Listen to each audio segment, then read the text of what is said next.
Good morning dear students, class seventh. आज हम अपनी वर्कशीट नंबर 4 भौतिक गुण और परिवर्तन फिजिकल प्रॉपर्टीज़ एंड चेंज के बारे में डिस्कस करेंगे। तो सबसे पहले प्रश्न यह उठता है कि भौतिक गुण होता क्या है, इसका मीनिंग क्या है। तो आओ जाने। किसी पदार्थ की आकृति, आकार, रंग और अवस्था में परिवर्तन जैसे गुणों को भौतिक गुण कहते हैं। वह परिवर्तन जिसमें किसी पदार्थ के भौतिक गुणों में परिवर्तन होता है भौतिक परिवर्तन कहलाता है। अगर हम इंग्लिश में कहें तो properties such as shape, size, colour and state of a substance are called its physical properties. अब बच्चों, फिजिकल प्रॉपर्टी में आपको 3 बातों का ध्यान रखना है जिससे आपको पता चलेगा हाँ इसमें फ़िज़िकल चेंज हुआ है या नहीं हुआ है।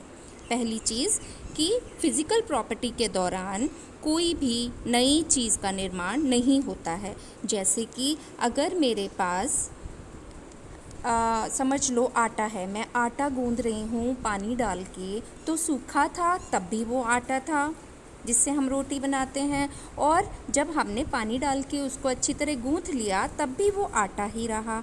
तो ये जो चेंज हुआ है this is called physical change, भौतिक गुण, भौतिक परिवर्तन। दूसरा, पुनः पदार्थ को प्राप्त किया जा सकता है। अब यहाँ भी अगर हम एक उदाहरण देखें कि मेरे पास एक पेज था, मैंने उसको फाड़ दिया, तो जब उसके टुकड़े हो गए तब भी वो कागज़ है और पहले भी वो कागज़ ही था। तो हमें वही पदार्थ सेम की सेम रहा, कोई बदलाव नहीं हुआ, और हम उसको चिपका के दोबारा उसी साइज़ का बना सकते हैं। तो पुनः पदार्थ को प्राप्त किया जा सकता है। और तीसरा पॉइंट है हमारा, वस्तु के केवल आकार, रंग और अवस्था में ही बदलाव होता है। समझ आ गया बच्चों? एक और उदाहरण समझते हैं कि जैसे मेरे पास पानी था, मैंने उसको फ्रीज़र में रखा तो वो बर्फ़ बन गई। मैंने उसको थोड़ा सा गर्म किया तो वो दोबारा से भाप बन के ऊपर उड़ गया, और फिर भाप को हम जब ठंडा करते हैं थोड़ा तो दोबारा पानी बन जाता है। लेकिन रहता तो वही है ना, पानी ही रहता है, लेकिन उसकी अवस्था बदल गई है। सॉलिड, लिक्विड, गैस, 3 स्टेट्स में वो बदल गया है। तो आओ चलो हम अपने प्रश्नों को देखें। Observe the following and identify whether the change is reversible और not.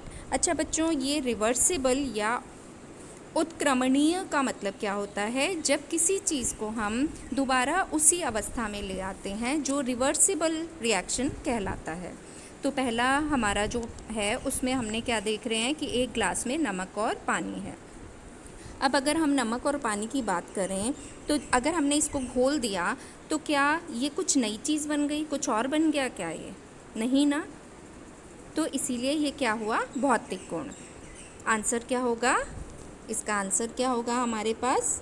Yes, it is a physical change. Second है, अगर लकड़ी को मैंने जला दिया तो बच्चों क्या बन जाएगा? लकड़ी जल के लकड़ी ही तो नहीं रहेगी ना, वो क्या बन गया? वो राख बन गई। तो आपने क्या देखा कि इसके तो बिल्कुल गुण ही परिवर्तित हो गए, चेंज हो गए, बिल्कुल प्रॉपर्टीज़ ही चेंज हो गई। तो हम इस तरह के बदलाव को क्या कहेंगे? Chemical change. तो ये भौतिक गुण नहीं है, और आंसर क्या होगा हमारा? नो। थर्ड है, आप इस चित्र में देख रहे हैं कि ब्रेड की स्लाइसेस काटी हुई हैं। तो अगर हमने ब्रेड काट के रखी है तो रही तो वो ब्रेड ही ना, उसमें कोई बदलाव तो नहीं आया। तो ये भी क्या है? This is a physical change, भौतिक गुण।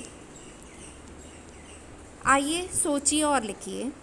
जब एक बीज को एक पौधे के रूप में उगाया जाता है तो उसका आकार भी बदल जाता है। क्या यह एक भौतिक परिवर्तन है या नहीं? तो आपको इसको एक्सप्लेन करना है कि when a seed is grown into a plant, its size also gets changed. Is it a physical change or a chemical change? आपको बताना है। तो अच्छा सुनो बच्चों, अगर हमने कोई बीज बोया, वो धीरे धीरे करके उसमें वृद्धि हो गई, तो जब ये वृद्धि हुई है तो उसमें एक रासायनिक परिवर्तन हुआ है, क्योंकि यह किस वजह से बड़ा हुआ है? ये प्रकाश संश्लेषण, फोटोसिंथेसिस की वजह से बड़ा हुआ है, जिसमें हमारे बहुत सारे रसायन उत्पन्न होते हैं।